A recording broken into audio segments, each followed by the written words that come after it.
my Imam. Now this must be the most tremendous station that we can ever receive.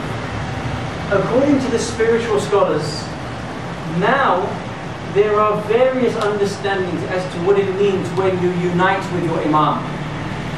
Unification with the Imam can be spiritual, and unification with the Imam can be almost physical. You can imagine physical because our Imam is in Ghaiba at this time. And therefore, when you look at the physical and the spiritual, we have to ask ourselves, what will it be when we begin to unite with our Imam? When it comes to uniting with our Imam, it now needs to be of a level where I feel like I'm with him at all times. You see, we can all have this station of unification with our Imam. How? Many of us will recall the narrations that state to us that our Imam of our time receives our book of deeds. Yes, we've all heard this many a time. That on a Thursday night, he will come and he will reveal and he will receive my book of deeds and he will review everything that I have done. You will read Monday, Ja'far did this. Tuesday, Ja'far did this. If he is happy with our deeds, you will find that he will be glowing inside. If he receives my deeds and reads that they are poor in effort, or they have been poor in action, if I have been sinning, he will weep over my actions. And therefore, when I have spiritual unification with my Imam, it can be as close that whenever I'm doing something, I can have the cognizance, the awareness that my Imam is beside me at every point in time. How do we understand this? There is a great scholar, one that my elders will know, and you find that he lived during the time of the revolution in Iran. And you find this great scholar, he was somebody who did not want fame, but recognized that he wanted to make a difference for the people of the time. So as it was the case, he saw that there were many ulama in the cities. You know, even now, when we have great cities, we have lots of ulama. So in Tehran there was ulama, in Mashhad, in Qom, of course there were many ulama. But he recognized that outside the cities, in the villages and places where there was, you know, more farmlands, that there was not many ulama around to guide the small communities. So the scholar decided he wanted to make a change. He decided to bring forth many young scholars and train them and then send them out. So now, having spent many years training them, having spent all these years guiding and teaching them, he brought them together for the day of graduation ceremony. This was now the time that he wanted to put the amama on them and send them out towards each one of the small villages so that they could be the guides and the scholars of each village. So he stood in front of all of his students and he gave them a parting speech. He said, I want you to take 2 lessons from me. If you take these 2 lessons, you'll be successful. If you do not perform any of these 2, you must return back to me for further training. Look at how serious this guidance, this lesson must have been. He said the first one, whenever you go out and you teach people inside the villages, teach them the fiqh of another scholar, not my fiqh. Because I am not doing this so that I may gain any kind of populace. I don't want to be popular in front of the people. Teach them someone else's fiqh. Okay, no problem. The second guidance, and this is in our regard, in regards to unification with the Imam of our time, the spiritual unification. He says, when it comes to each evening, put your musalla out.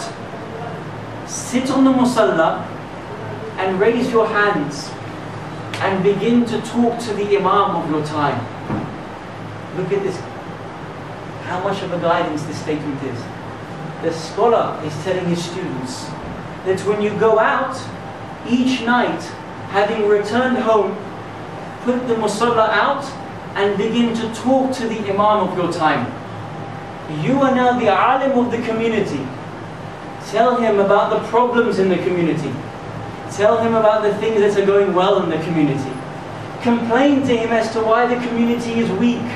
Ask him for guidance in assisting you in making the community strong. And by Allah, you will see that he helps you in guiding the community. Can you imagine what guidance this is? Remember what the alim said. If you do not do this, return back to me. Each night you must do this. What a lesson for even you and I. It does not need to be the alim of the community that takes this guidance. Each one of us, we can sit on the musalla before we go to sleep and talk to the imam of the time. My imam, I have this spiritual weakness within me. Guide me because I need you. My imam, I am trying to accomplish this task. Guide me because I want the Shi'as to be guided through you. Whatever it might be, we can sit on the musalla and ask for our imam. This begins the unification process between ourselves and our imam. And therefore, when it comes to the unity between ourselves and the imams, you find that there is such a reward coming for when I begin to have unification between myself and my imam. There is a narration that comes to us from Bihar al-Anwar. It comes from the Holy Prophet of Islam, the Prophet Muhammad Mustafa sallallahu alayhi wa sallam, in which he says, Ya Ali, come next to me because I want to tell you something that you can tell your Shia. And this is the height of wasila, that having gone through the first stage and the second stage, having now desired to meet with the Imam and walk with him, you find that this will be the height that wasila can bring to you. Ya Ali, come to me because I want to tell you something that you can tell your Shia. He says, Ya Ali, know that the Shia who through wasila comes close to you and has your wilayat during his time, on the day of judgment, Allah subhanahu wa ta'ala will count him amongst those people who he never turns away from his great face. If he has your wilayat, Ya Ali, Allah will never turn away from him on the day of judgment. And know, Ya Ali, he who has your son's wasila, Imam al-Hasan, on the day of judgment, Allah subhanahu wa ta'ala will see this person in a state in which he is pleased with him. And know, Ya Ali, he who has the wasila of your son, Imam al-Husayn alayhi salam, will meet Allah subhanahu wa ta'ala on the day of judgment in a state in which he bears no fear on that day. And know, Ya Ali, he who comes with the wasila of Imam Zainul Abidin alayhi salam will come on the day of judgment before Allah in such a way in which all his sins will be forgiven. And Ya Ali, if they come with the wasila of the fifth Imam, Imam Muhammad al-Baqir, no, they will come in such a way in which their eyes will come shining and their eyes will be gladdened on the day of judgment. And no, Ya Ali, if they come with the wasila of the sixth Imam, Imam Ja'far al-Sadiq alayhi salam, they will come in such a way, your Shia will come in such a way in which the book of deeds will be given to them in their right hand. And know, Ya Ali, if they come with the wasila of your son, Imam Musa el Kazim alayhi salatu wassalam, he will come on the day of judgment before Allah subhanahu wa ta'ala in such a way that he would have been purified. And know, Ya Ali, if he comes with the wasila of Imam Musa, Imam Ali ibn Musa al-Nuba, on the day of judgment he will come in such a way that he will be joyful on the day of judgment. And Ya Ali, if he comes on the day of judgment having had the wasila of the ninth Imam, Imam Muhammad al-Jawad, he will come in such a way that he will have come having had